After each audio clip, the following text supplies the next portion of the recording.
한국 방공은 장난감입니다. 이스라엘 방공군 사령관이 코웃음 쳤습니다. 35년간 아이언돔을 지휘한 남자였습니다. 그런데 중동 하늘에 130대가 동시에 날아온 그날 밤, 미국 구역은 방어율 35%에서 주저앉았고 한국 구역은 97%를 찍었습니다. 같은 하늘, 같은 공격이었습니다.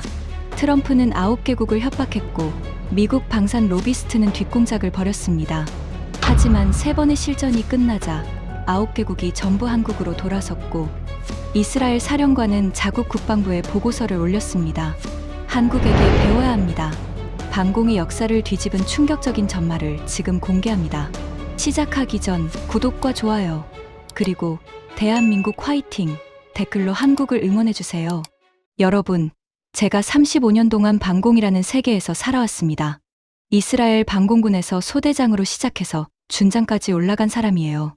아이언돔이 하마스 로켓을 처음 요격했을 때 제가 작전실에 있었고 다윗의 돌메가 시리아 미사일을 격추했을 때도 제 손이 승인 버튼 위에 있었습니다. 이 세계에서 저보다 실전 경험이 많은 사람은 손에 꼽을 정도라고 자부했어요. 그런 제가 지금 여러분 앞에서 고백을 하려고 합니다. 저는 한국이라는 나라 앞에서 완전히 무너졌습니다. 제 인생 최대의 오판이었어요. 35년간 쌓아온 자존심이 한 번에 박살이 났습니다. 그리고 그 박살이 나는 과정이 너무나 처참해서 지금 이 이야기를 꺼내는 것조차 손끝이 떨립니다. 시작은 석 달 전이었습니다. 페르시아만 상공에서 130대가 넘는 비행체가 동시에 날아오는 걸 위성 데이터로 지켜보고 있었어요. 드론, 순항 미사일, 탄도 미사일이 뒤섞인 포화 공격이었습니다. 그날 밤 저는 리야드 외곽의 방산 컨설팅 사무실에서 실시간 데이터를 분석하고 있었는데 스크린에 찍히는 숫자를 보는 순간 커피잔을 떨어뜨렸습니다. 같은 하늘이었어요. 같은 공격이었습니다. 같은 시간대에 같은 적이 쏜 같은 무기가 날아왔어요. 그런데 한쪽은 요격률 97%를 찍었고 다른 한쪽은 35%에서 허덕이고 있었습니다. 97%를 찍은 구역에는 한국의 천궁2가 배치되어 있었어요. 35%에서 주저앉은 구역에는 미국의 패트리어트가 지키고 있었습니다. 여러분, 35%가 어떤 의미인지 아시겠어요? 10발이 날아오면 6발이 뚫린다는 뜻입니다. 6발이 학교에, 병원에, 공항에 떨어진다는 뜻이에요. 그리고 그건 정확히 그날 밤에 벌어진 일이었습니다. 하지만 진짜 충격은 그 숫자가 아니었어요. 진짜 충격은 97%를 찍은 그 체계를 불과 넉 달 전까지 제가 장난감이라고 불렀다는 사실이었습니다. 저는 아리엘 벤다비드입니다. 전 이스라엘 방공군 사령관. 35년간 이 세계의 꼭대기에 있었던 사람이에요. 그리고 이건 꼭대기에서 추락한 사람의 이야기입니다. 제가 왜 한국을 무시했는지부터 말씀드려야겠죠. 이스라엘이라는 나라에서 방공이 뭔지 여러분은 상상이 안 되실 겁니다. 우리에게 방공은 취미가 아니에요. 산업이 아니에요. 그건 생존 그 자체입니다. 텔아비브에서 가자 지구까지 직선거리가 70km밖에 안 됩니다. 로켓이 발사되면 도착까지 90초예요.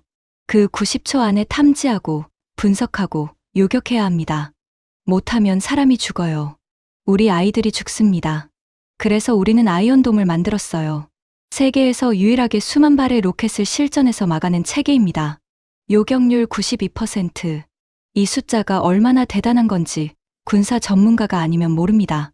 90%가 넘는 실전 요격률을 가진 방공 체계는 지구 위에 아이언돔 하나뿐이었어요. 적어도 그때까지는요. 그 위에 다윗의 돌메가 있습니다. 중거리 미사일을 잡는 체계예요. 그리고 최상층의 에로우가 있죠. 탄도 미사일 요격 전용입니다.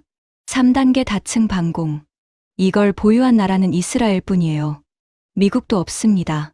미국은 패트리어트와 사드를 가지고 있지만 이렇게 유기적으로 3단계를 연결한 체계는 우리만 가지고 있어요. 제 아버지도 이스라엘 방공군이었습니다. 아버지는 제1차 레바논 전쟁 때 호크 미사일 포대에서 복무했어요. 제가 군에 입대하던 날 아버지가 한마디 했습니다. 아리엘, 하늘을 지키는 사람은 눈을 감으면 안 된다. 새로운 것이 보이면 두려워하지 말고 똑바로 봐라. 저는 그 말을 가슴에 새겼다고 생각했습니다. 35년 동안요. 하지만 정작 새로운 것이 나타났을 때 저는 눈을 감아버렸어요. 그 새로운 것이 바로 천궁이었습니다. 제가 천궁이라는 이름을 처음 들은 건 예편하고 중동 방산 컨설팅을 시작한 직후였습니다. 사우디 국방부 측에서 방공현대와 프로젝트 자문을 요청했는데 검토 대상 목록에 한국 체계가 올라와 있었어요. 저는 목록을 훑다가 LIG 넥스원이라는 이름에서 멈췄습니다. 솔직히 처음 든 생각은 이거였어요. 이건 뭐지? 이스라엘 방공군에서 35년을 보내면서 제가 상대한 체계는 미국의 패트리어트, 러시아의 S-300, S-400, 프랑스의 아스터 정도였습니다. 이 네 가지가 세계 방공 시장의 전부라고 해도 과언이 아니에요. 거기에 이스라엘의 아이언돔과 다윗의 돌매를 더하면 끝입니다. 이 범위 밖의 체계는 솔직히 관심 대상이 아니었어요. 한국이 K9 자주포를 잘 만든다는 건 알았습니다. T-50 훈련기가 꽤 괜찮다는 것도요. 하지만 방공은 완전히 다른 차원의 기술입니다. 자주포는 땅 위에 목표를 때리는 거지만 방공은 하늘에서 초속 수백 미터로 날아오는 물체를 잡아야 해요. 레이더 기술, 유도 알고리즘, 실시간 처리 능력, 그리고 무엇보다 실전 경험. 이 네 가지가 전부 있어야 합니다. 저는 검토 목록에서 한국을 맨 마지막에 놓았습니다. 사실상 들러리였어요. 미국, 프랑스, 이스라엘 체계를 비교하는 보고서에 기타 검토 대상으로 이름만 올려놓은 거였죠. 에이탄이 전화를 걸어온 건 그 무렵이었습니다. 에이탄은 이스라엘 라파엘사의 수석 기술 고문이에요. 아이언돔의 핵심 소프트웨어를 설계한 사람 중 하나입니다. 저와 30년 넘게 알고 지낸 동료이자 친구죠. 아리엘, 한국 체계 제안서 봤어? 천궁이라는 거? 대충 훑어봤지. 대충이 아니라 제대로 봐. 설계 구조가 우리가 아는 것과 달라. 에이탄, 자네가 한국 무기에 관심을 가지다니 놀랍군. 관심이 아니라 경계심이야. 달라도 너무 달라서 오히려 신경이 쓰여. 저는 웃으며 전화를 끊었습니다. 에이탄이 걱정이 좀 많은 편이라고 생각했거든요.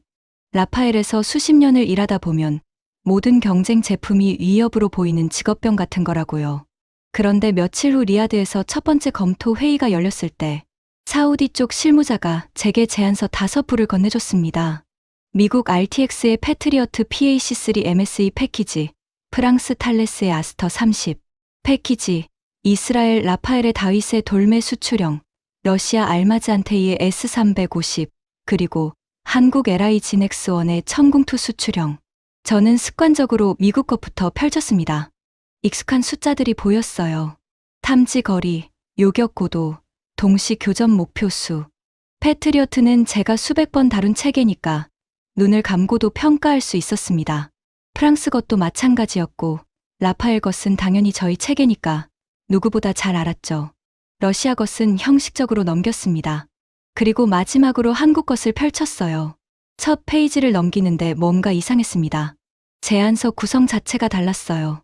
미국이나 프랑스 제안서는 무기의 스펙부터 시작합니다. 탐지 거리 몇 킬로미터, 요격 고도 몇 미터, 미사일 속도 마하 몇, 이런 식이죠. 그런데 한국 제안서는 첫 장에 이런 제목이 붙어 있었어요. 위협 환경 분석 및 방어 아키텍처 제안. 무기가 아니라 구조를 먼저 제시한 겁니다.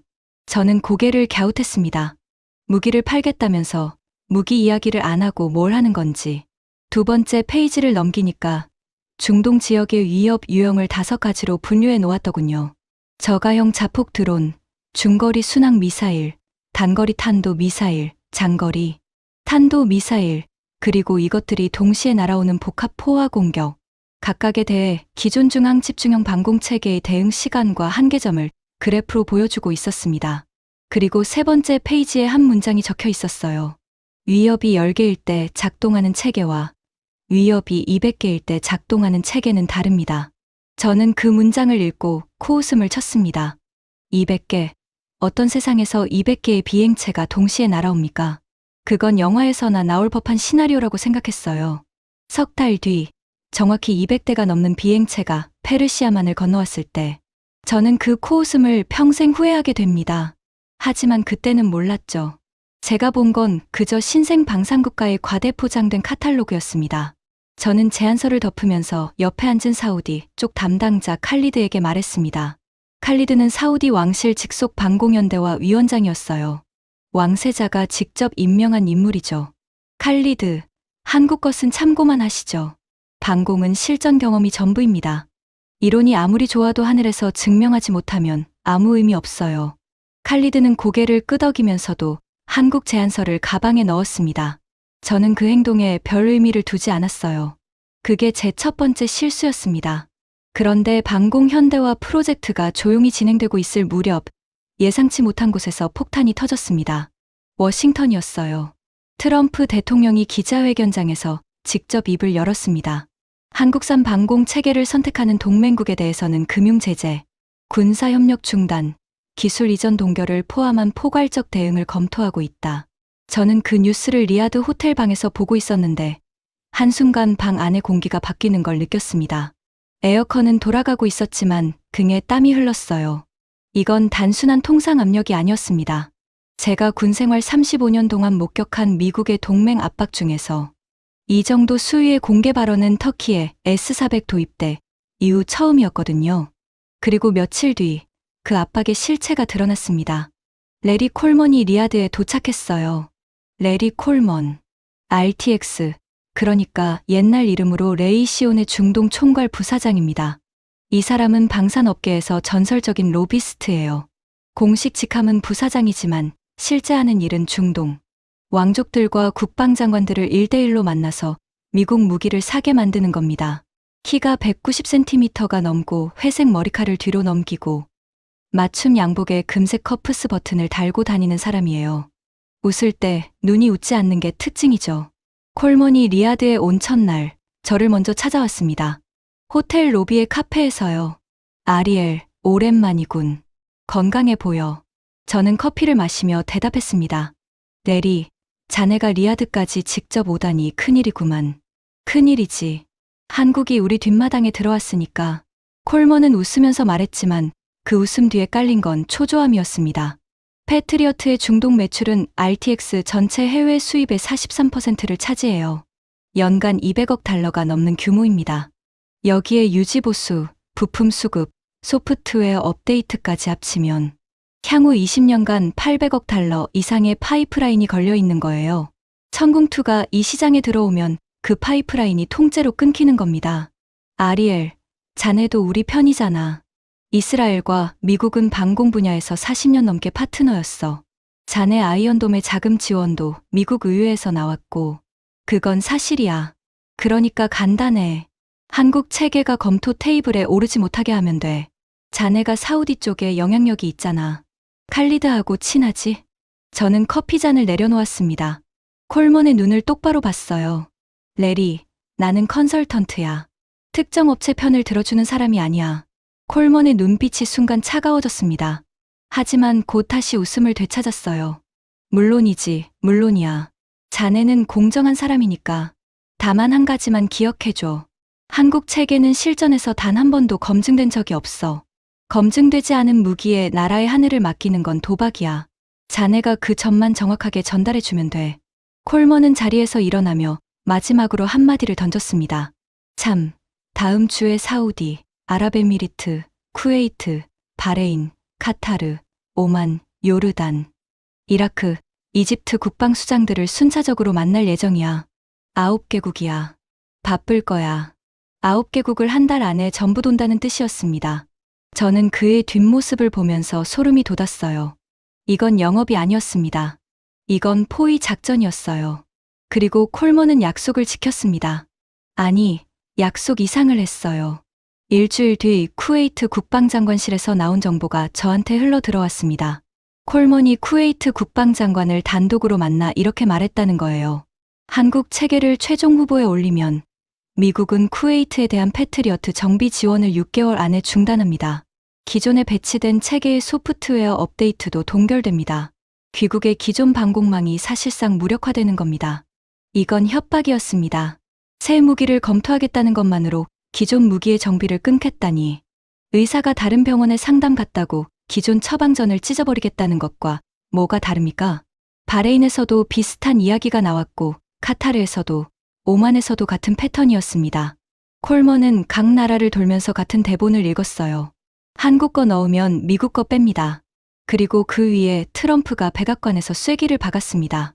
내부 안보회의에서 이런 발언을 했다는 정보가 외교 채널을 통해 흘러나왔어요. 중동에서 무슨 일이 터지면 한국 무기를 선택한 나라의 책임이다. 우리는 충분히 경고했다. 아직 아무 일도 안 일어났는데 미리 남의 탓을 해놓는 겁니다.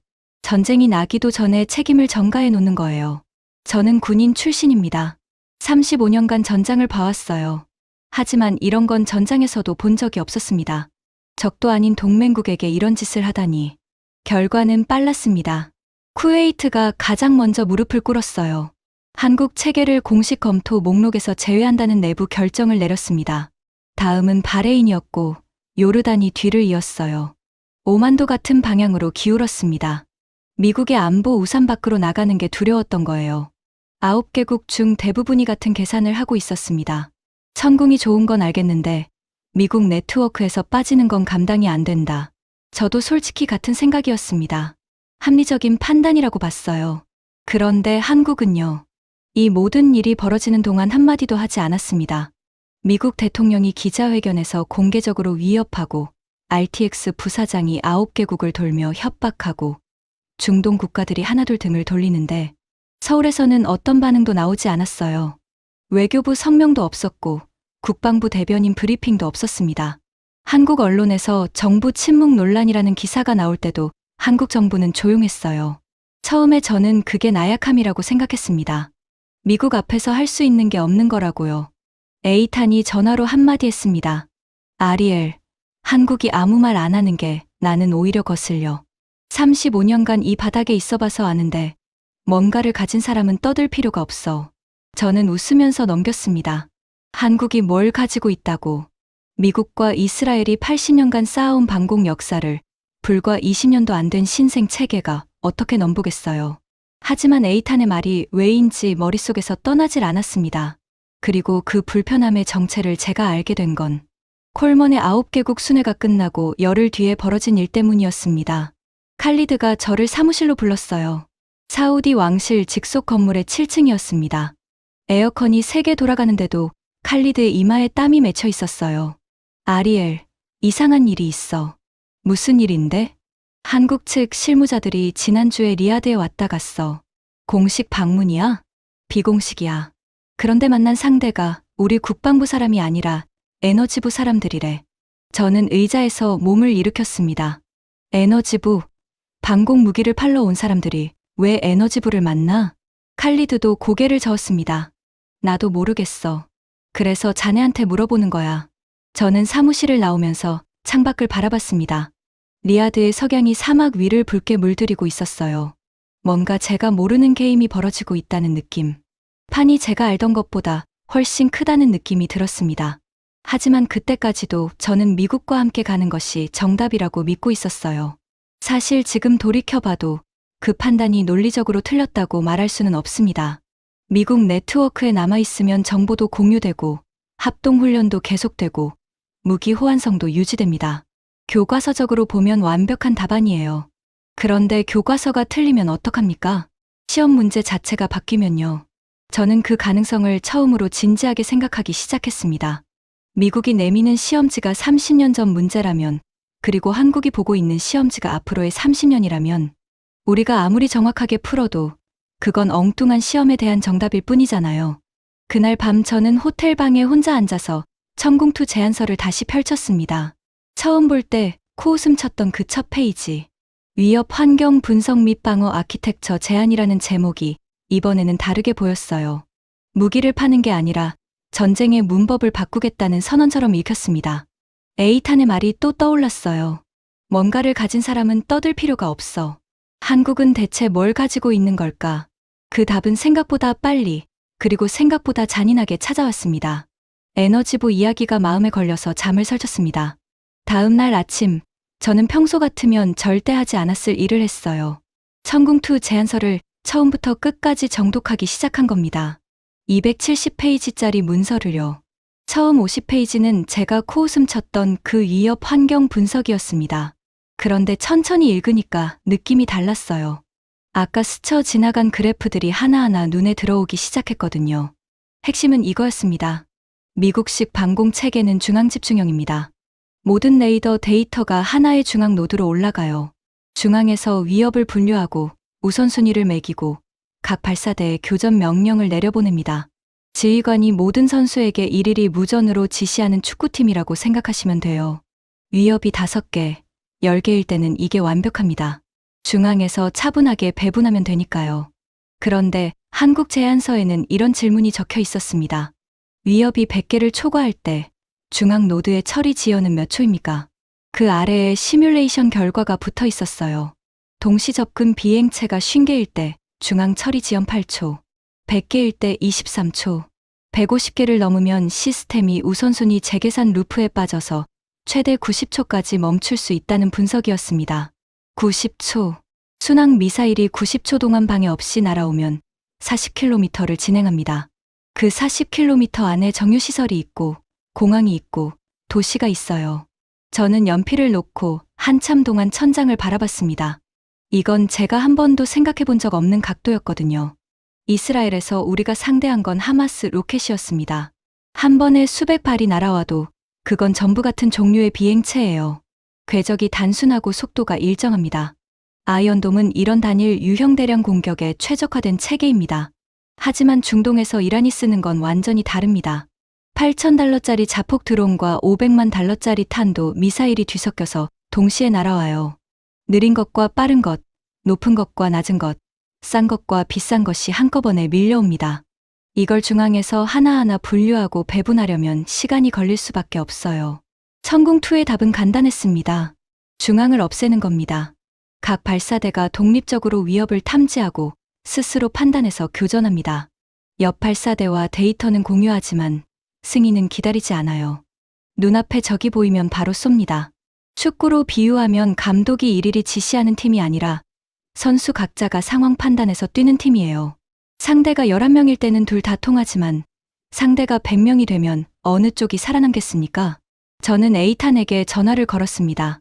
에이탄, 자네가 설계 구조가 다르다고 했지. 이게 그 이야기야? 읽어봤구나. 어때? 솔직히 말할게. 이론적으로는 맞는 말이야. 분산형이 포화 공격에 유리하다는 건 논리적으로 반박하기 어렵거든. 그런데 이론과 실전은 다르잖아. 각 발사대가 독립적으로 판단한다는 건 개별 유닛의 AI가 사람만큼 정확해야 한다는 뜻이야.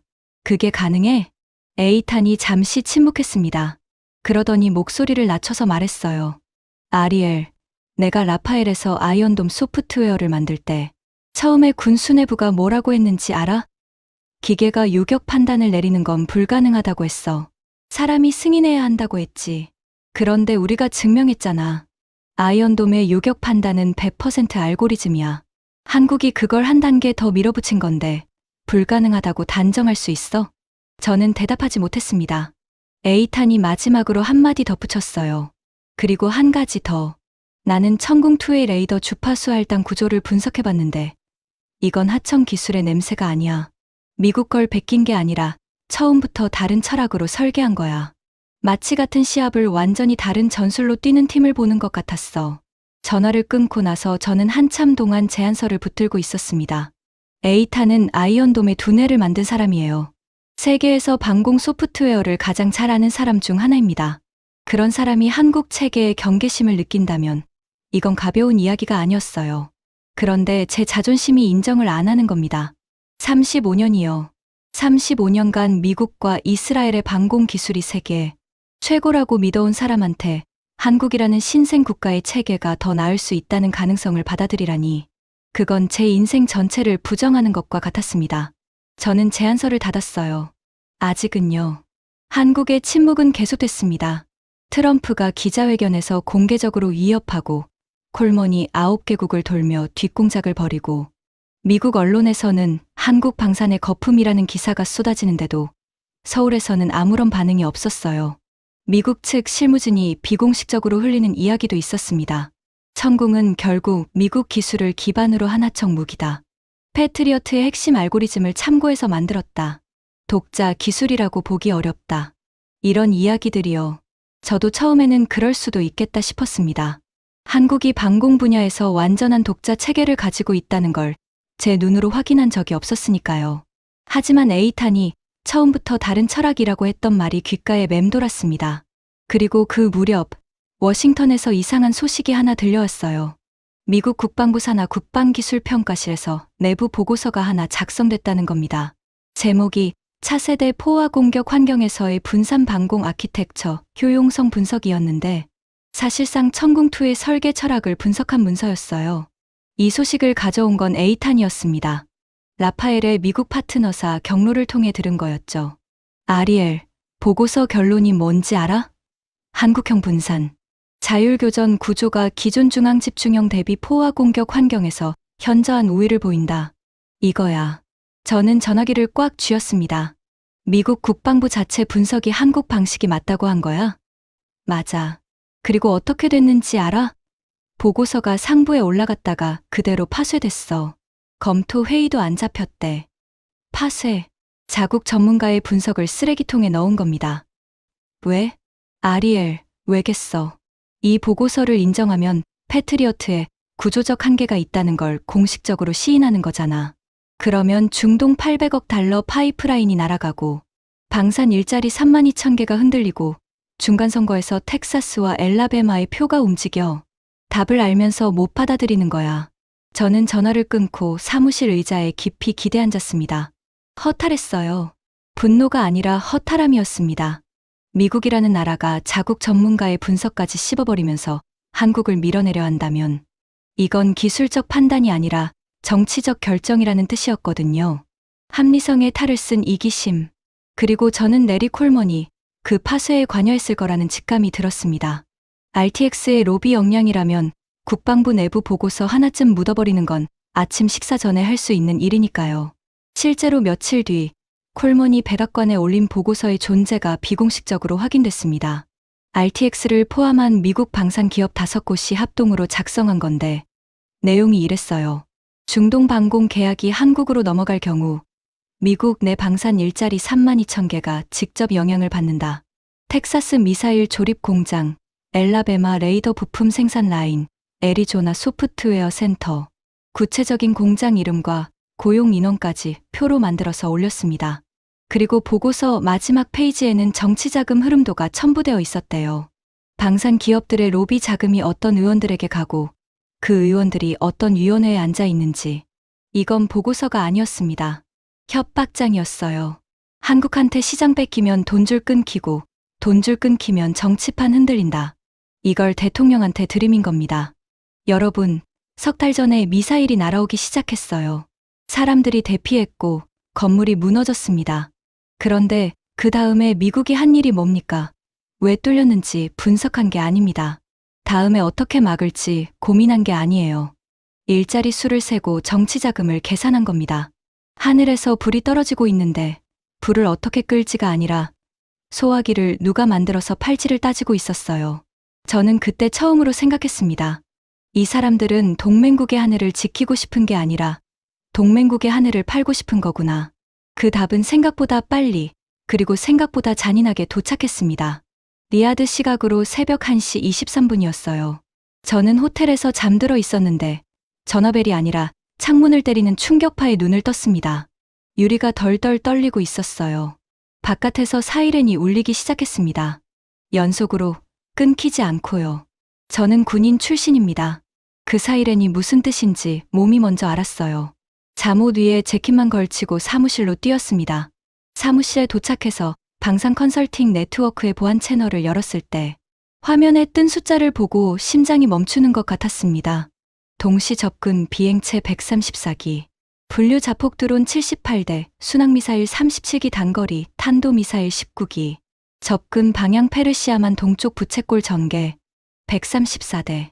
제가 35년간 군 생활을 하면서 한 번도 경험하지 못한 규모였습니다. 이스라엘에서 하마스가 한 번에 수백 발을 쏜 적은 있어요. 하지만 그건 전부 단순 로켓이었습니다. 드론, 순항미사일, 탄도미사일이 동시에 섞여서 날아오는 복합 포화 공격은 군사 교범에서만 보던 시나리오였어요.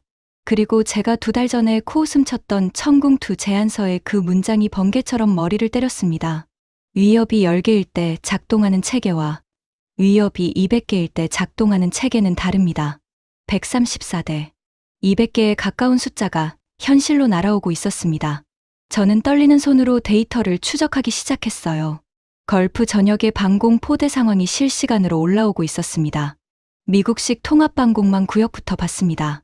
패트리어트가 지키는 리야드 북부, 주바일 산업단지, 담맘 항구.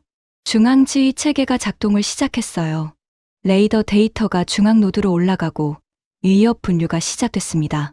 그런데 15초가 지나도 교전 명령이 안 내려왔어요. 30초. 여전히 분류 중.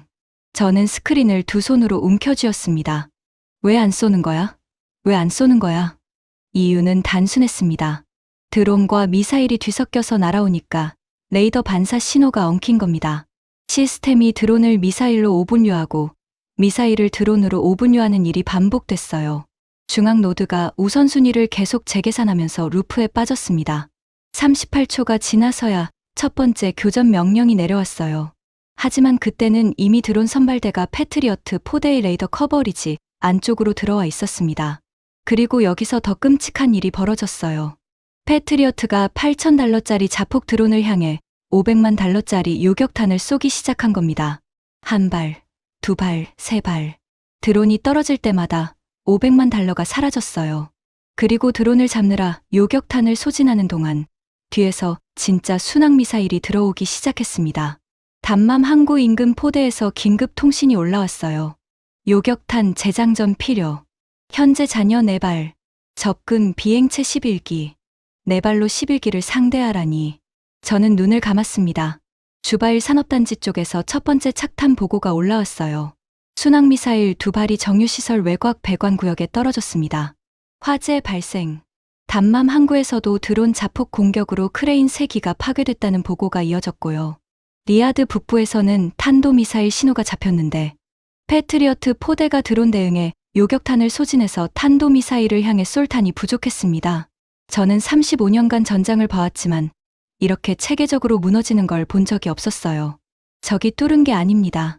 우리 시스템이 스스로 무너진 겁니다. 완벽하게 통합되어 있었기 때문에 완벽하게 느렸던 거예요. 그런데요. 그 와중에 스크린 오른쪽 하단에 있는 남부 구역 데이터가 눈에 들어왔습니다. 아랍에미리트 접경 지역, 천궁2가 시범 배치되어 있던 구역이었어요.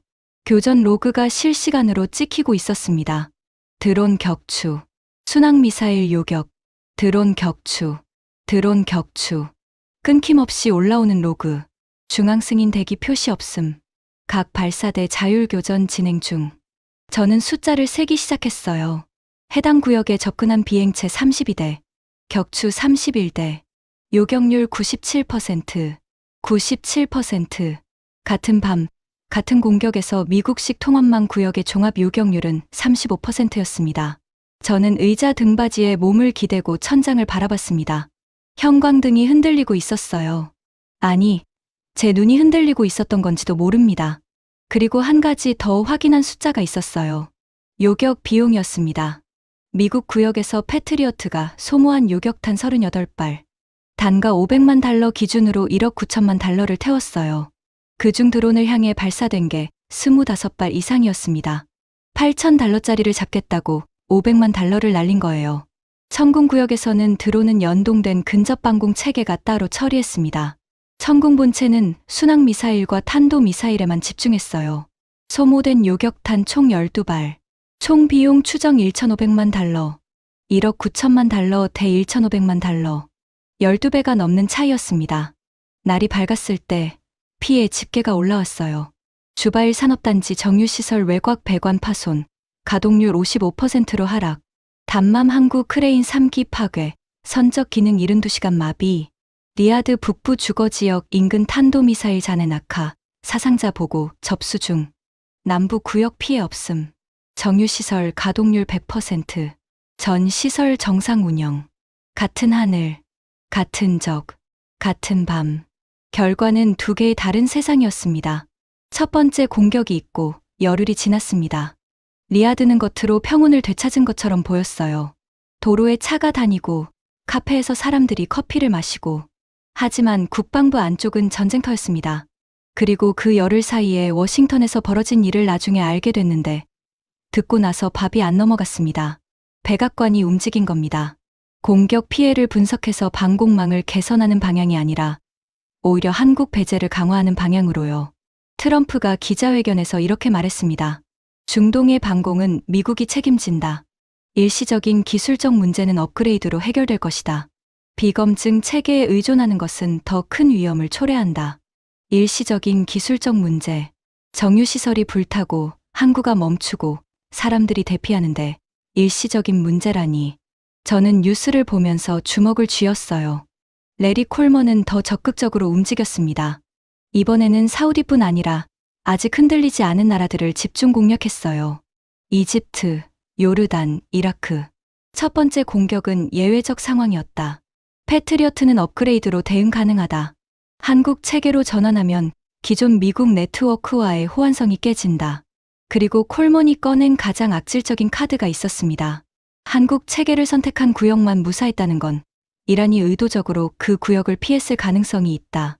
한국과 이란 사이에 비공식 채널이 존재할 수 있다. 여러분, 이게 무슨 소리인지 아시겠어요? 한국이 이란과 짜고 자기네 구역만 안 때리게 했다는 음모론을 퍼뜨린 겁니다.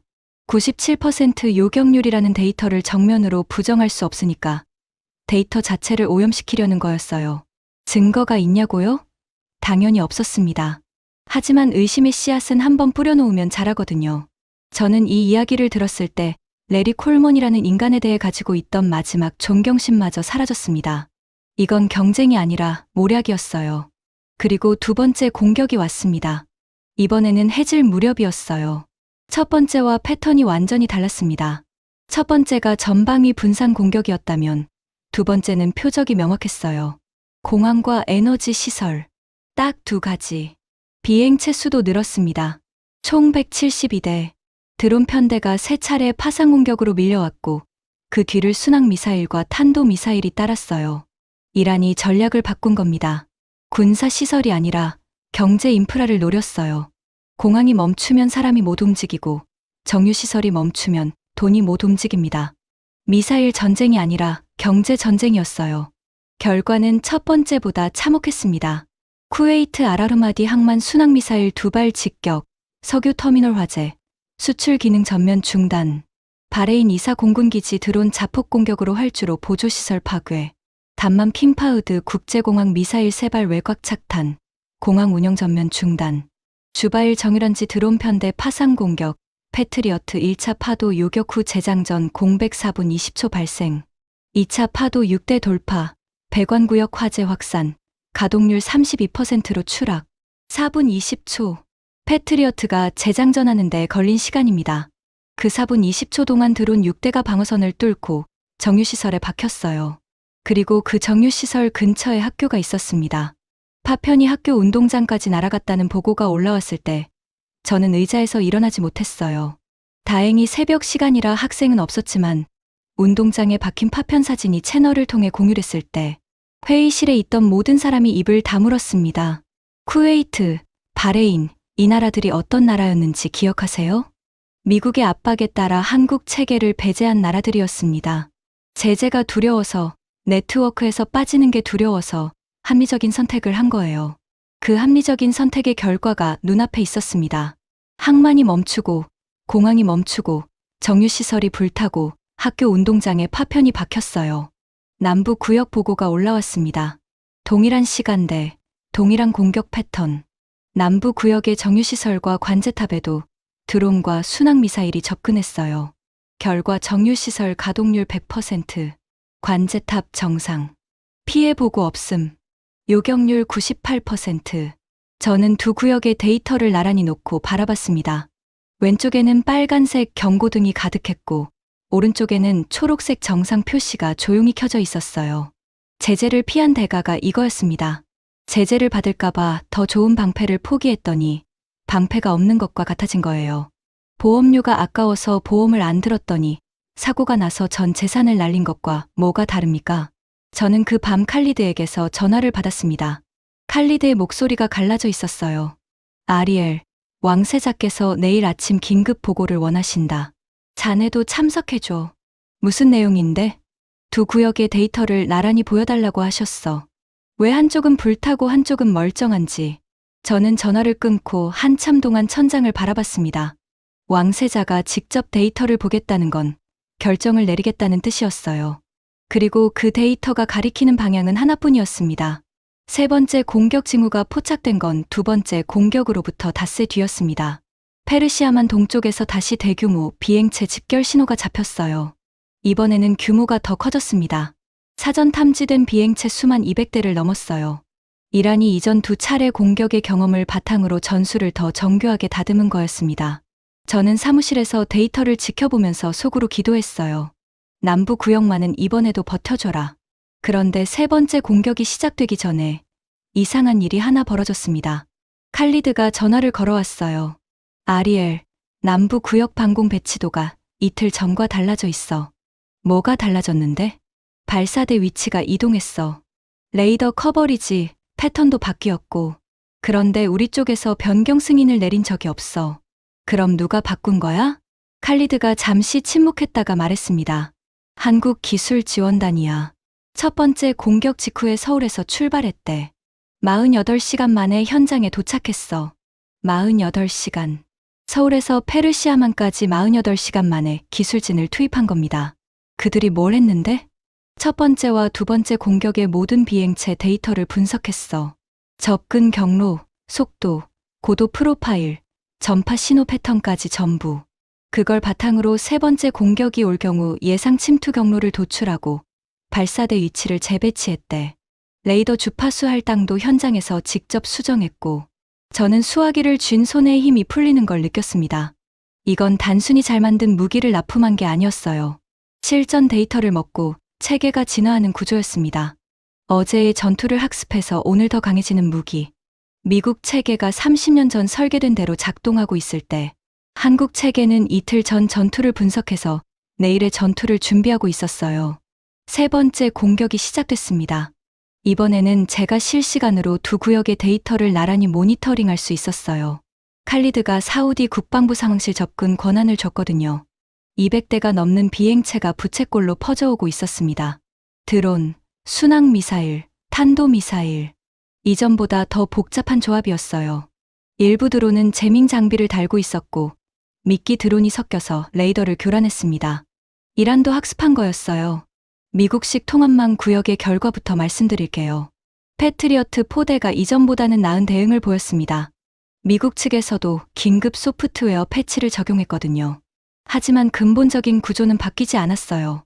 여전히 중앙 승인 지연이 발생했고, 드론 편대에 대한 과잉 대응으로 요격탄이 빠르게 소진됐습니다. 주바일 인근에서 드론 4대가 방어선을 뚫었어요. 주거 지역 인프라 외곽에 낙하했습니다. 인명 피해 보고가 올라왔어요. 남부 구역. 저는 스크린에 붙어서 숫자를 지켜봤습니다. 드론 격추, 순항미사일 요격, 드론 격추, 드론 격추, 탄도미사일 요격. 끊김없이 올라오는 로그. 한 발사대가 재장전에 들어가면 옆 발사대가 즉시 커버하는 구조. 제밍 드론에 대해서는 자동으로 주파수를 전환해서 추적을 유지했어요. 그리고 제가 가장 소름 돋았던 부분. 한국 기술진이 재배치한 발사대 위치가 정확히 이란의 새로운 침투 경로를 차단하고 있었습니다. 이틀 전에 예측한 경로와 실제 접근 경로가 거의 일치한 거예요. 최종 집계. 남부 구역 접근 비행체 61대, 격추 요격 60대, 요격률 99%, 피해 보고 없음, 시설 운영 상태 전 구역 정상 99%. 한 번은 우연일 수 있습니다. 두 번은 행운일 수 있어요. 하지만 세 번은 실력입니다. 97%, 98%, 99%. 공격이 올 때마다 요격률이 올라갔어요. 체계가 전투할수록 강해지고 있었습니다. 미국 체계가 30년 전 매뉴얼대로 똑같이 작동하고 있을 때, 한국 체계는 사흘 전 전투에서 배운 걸 오늘 적용하고 있었어요. 저는 스크린을 끄고 어둠 속에 앉아 있었습니다. 35년이었어요. 35년간 저는 이스라엘의 방공이 세계 최고라고 믿었습니다. 아이언돔이 증명했고, 다윗의 돌매가 증명했고, 에로우가 증명했으니까요. 그리고 미국의 패트리어트가 우리의 파트너로서 나란히 서 있었고, 이 두 나라의 기술이 하늘을 지키는 유일한 답이라고 확신했습니다. 그런데 지금 제 눈앞에 있는 숫자들은 완전히 다른 이야기를 하고 있었어요. 세상에는 우리가 모르는 답이 있었고, 그 답을 가장 먼저 만든 나라는 미국도 이스라엘도 아니었습니다. 그건 한국이었어요. 에이탄에게 전화를 걸었습니다. 새벽 3시였지만 에이탄은 깨어 있었어요. 그도 데이터를 보고 있었던 겁니다. 에이탄. 봤어. 99%야. 알아. 긴 침묵이 흘렀습니다. 에이탄이 먼저 입을 열었어요. 아리엘, 우리가 인정해야 할 게 있어. 한국이 만든 건 무기가 아니야.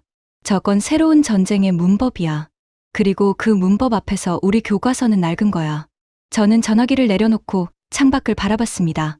동이 트기 시작한 페르시아만의 하늘이 희미하게 밝아오고 있었어요. 그 하늘 아래 어딘가에서 한국 기술진은 아마 벌써 세 번째 공격 데이터를 분석하고 있을 겁니다. 네 번째를 준비하면서요. 말 한마디 없이 조용히 결과만 남기면서 세 번째 공격이 끝나고 48시간 안에 세상이 뒤집혔습니다. 가장 먼저 움직인 건 아랍에미리트였어요. 아부다비에서 긴급 기자회견이 열렸습니다. 방공연대와 담당 차관이 직접 단상에 섰어요. 아랍에미리트는 한국과의 방공 체계 협력을 유지하며 추가 도입을 포함한 확대 협상에 착수합니다. 이 결정은 우리 국민의 생존을 최우선으로 고려한 것이며 어떠한 외부 압력에 의해서도 변경되지 않을 것입니다. 기자가 물었습니다. 미국의 제재 가능성에 대해서는 어떻게 대응하실 겁니까? 차관이 한 박자 쉬더니 대답했어요. 제재의 비용과 방어 실패의 비용을 비교했습니다. 답은 명확했습니다. 그 한마디가 전 세계 뉴스의 헤드라인을 장식했습니다. 스문의 시간도 안 돼서 카타르가 뒤를 이었어요. 카타르 국방장관이 한국 방공 체계 도입을 위한 실무협의 개시를 공식 발표했습니다. 다음 날은 쿠웨이트였어요. 불과 2달 전에 레리 콜먼의 협박에 굴복해서 한국을 배제했던 바로 그 쿠웨이트가 입장을 번복했습니다. 쿠웨이트 국방장관이 성명을 발표할 때 목소리가 떨렸다고 합니다. 항만이 불타고 공항이 멈춘 걸 직접 목격한 사람이니까요. 더 좋은 걸 알면서 안 샀냐고 국민이 물으면 미국이 무서워서 그랬다고 답할 수는 없었던 거예요. 바레인, 오만이 뒤를 이었습니다. 요르단도 검토에 착수한다고 발표했고 이라크까지 비공식 타진을 시작했다는 정보가 들어왔어요. 9개국 중 7개국이 열흘 안에 방향을 틀었습니다. 미국이 가장 두려워했던 시나리오가 현실이 된 겁니다. 한 나라가 아니라 지역 전체가 움직인 거예요. 그리고 그 도미노의 첫 번째 패를 쓰러뜨린 건 한국이 아니었습니다. 트럼프와 레리 콜먼이 자기 손으로 쌓아놓은 압박의 탑이 스스로 무너진 거예요. 워싱턴이 난리가 났습니다. 미국 상원 군사위원회에서 긴급 청문회가 열렸어요.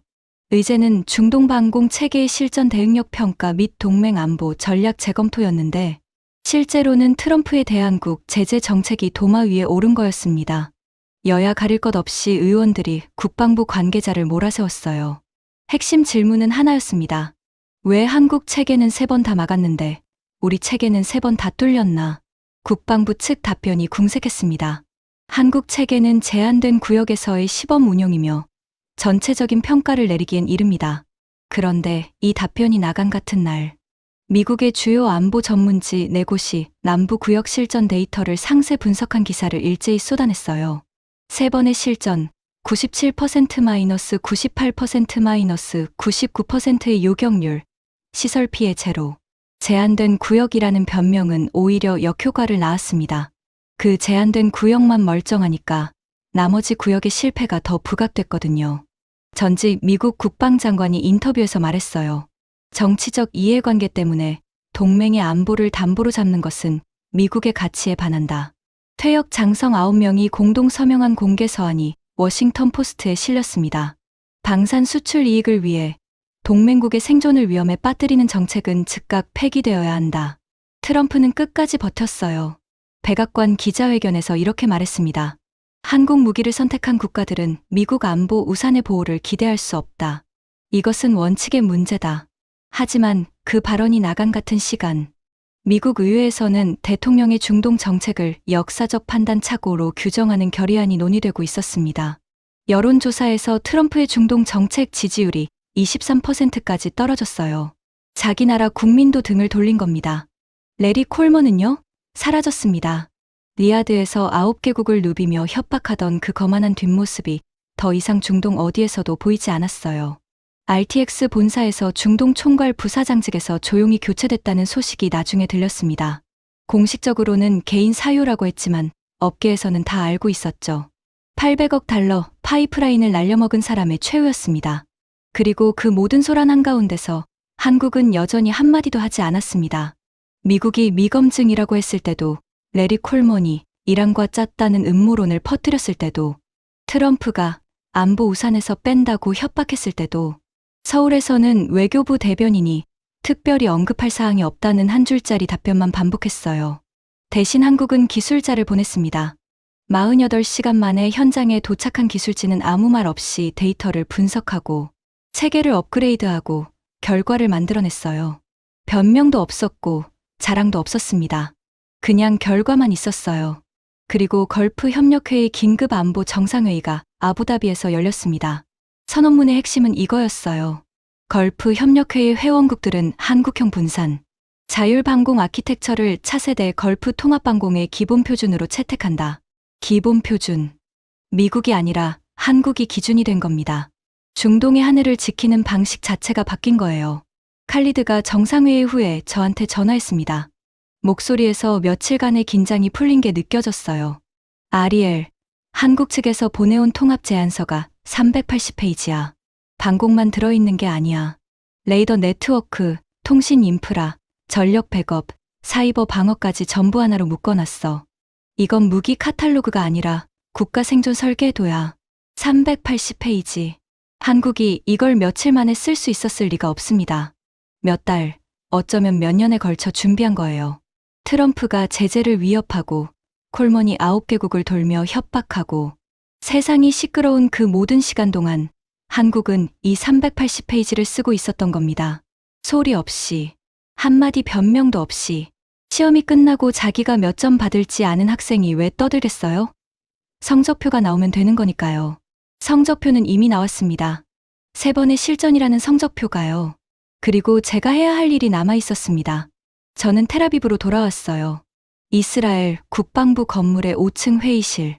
방공군 현직 사령관과 라파엘 기술진, 국방부 정책국장이 자리에 앉아 있었습니다. 제가 보고서를 들고 들어갔어요. 보고서 제목은 이랬습니다.